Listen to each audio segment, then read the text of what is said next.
چقدر فالوور داری؟ 2500. 2500. چرا؟ محبوب هستم. محبوبین. همشون شما رو میشناسن؟ تقریبا 2400ش میشناسن. 100 تاشون نمیشناسن. چرا محبوبین؟ مهربونم. تو فضای مجازی مهربونین؟ نه، بیرون فضای مجازی. آها 2400 تاشون رو میشناسین، پس یعنی اونا هم شما رو میشناسن؟ اونا منو میشناسن، من نمیشناسم. نمیشناسن. اون شما نمیشناسین. اونا چون من محبوبم اونا میشناسن. چی تو پیجتون میذارین که محبوبین؟ عکسای خودم.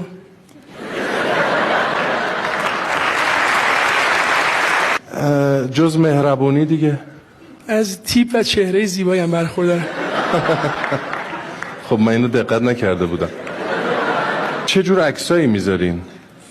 لب ساحل، لب دریا، رو موتور، دوچرخه، متفاوت دیگه. متفاوته. اونا میگن خوش تیپ و خوبین یا خودتون فکر؟ از کامنت ها متوجه میشن دیگه. بعد چی مراوداتتون چیه با اینا؟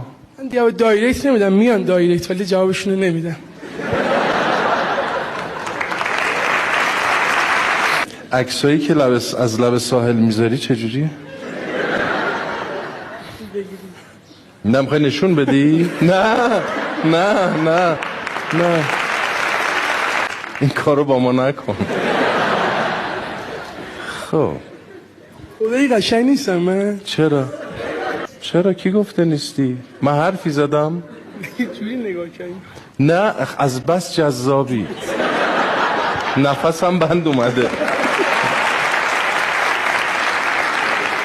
بیشترین کامنتی که میذارن چی میگن؟ داداشمونی، دوستت داریم، سلطان. خیلی خوب. دلم نمیاد جداشم ازش. آره بعد برنامه بمون. نمیدونم چیکار کنم.